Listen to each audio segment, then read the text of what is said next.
বেশি কঠিন প্রতিকূলতার দিকে এগিয়ে যাবে। আর যে কথা অনেকেই বলেছেন,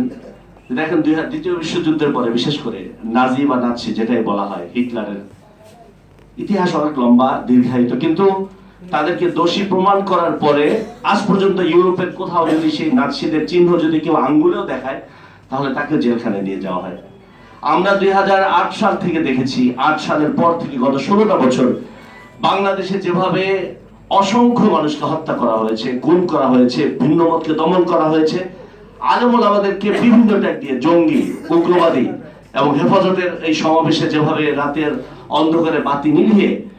ইলেকট্রনিক প্রিন্ট মিডিয়াকে সরিয়ে যেভাবে অসংখ্য মানুষকে শহীদ করা হয়েছে, এই নানাভাবে যেভাবে মানুষের রক্ত ঝরানোকে তাদের কাছে ছেলে খেলার মতো ছিল। এই জন্য আমরা আজকে এখান থেকে এই দাবি জানাতে চাই যে কেমন বাংলাদেশ চাই, এর মধ্যে সবচেয়ে বড় একটা গুরুত্বপূর্ণ দাবি এটা আমাদের, যে বাংলাদেশকে আওয়ামী বাকশালীদের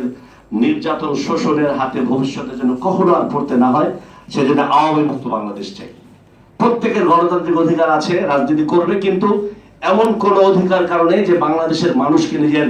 গোলাম, নিজের কর্মচারী অথবা নিজের বাবার সম্পত্তি মনে করে মানুষের রক্তকে পানির মতন পান করাটা সহজ মনে করবে,